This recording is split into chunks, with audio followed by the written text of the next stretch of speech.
Wednesday, December 15, time 1853. Update review for the AdirPro Bipod that we use for, or that I use for our height stick. My original assessment was somewhat ambivalent on its use, that I would use it when I needed it, but otherwise I'd prefer to not have it for weight issues. I've completely changed my mind. It is absolutely ubiquitous. This or some other bipod, not necessarily this brand. It does have some issues. With this, I've been able to mostly do away with the bungee, which for some poles, the bungee would be kind of awkward or difficult to place. I can simply have these extend to the sides of the pole and not so much supporting the height stick, but its weight pulling it back against the pole is enough to keep it in place. And it is from that faster to set up on a pole and walk away from the pole. Let's see. What else do we have?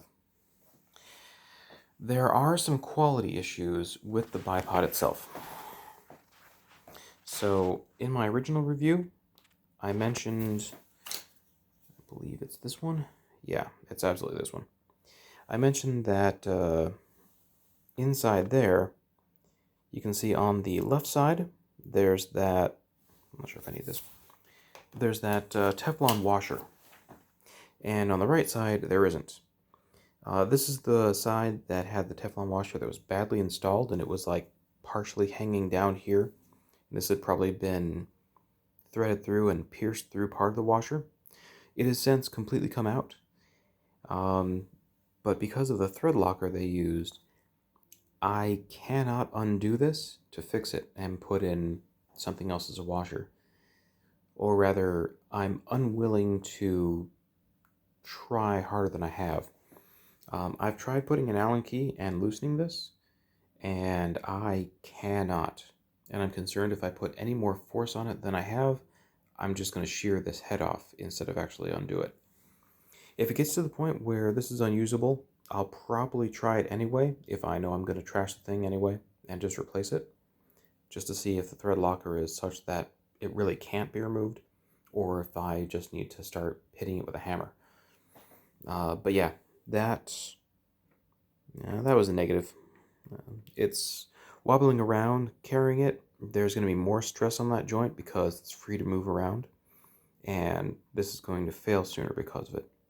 It's also not quite as steady as it would be in the field because of that. This side has both washers. The lockup is perfectly fine.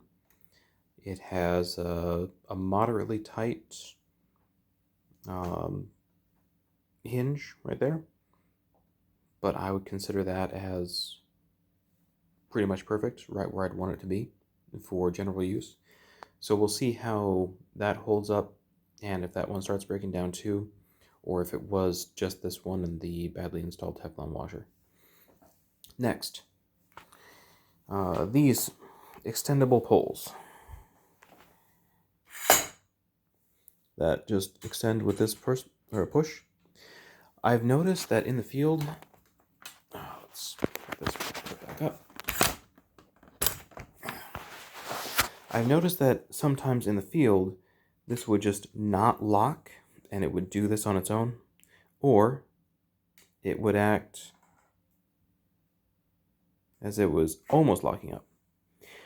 It turns out that there's a threaded rod, most likely is, I'm assuming, that this is connected to a threaded rod, and that's how they connect down there. And I've been able to tighten it up when it does that by doing this. And you can over-tighten it. Let's see if I can do this, where it just won't release.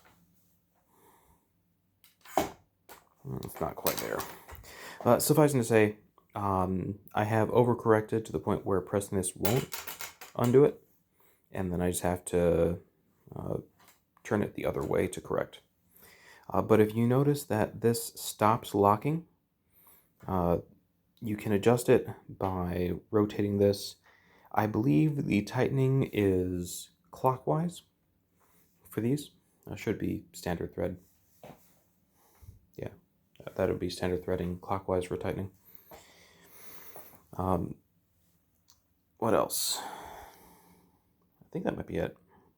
But yeah, absolutely important to have. Could not do the most recent project without this, as all the midspans were taller than the 17 foot that this goes to. No way could have done that. So, must have. Absolutely must have.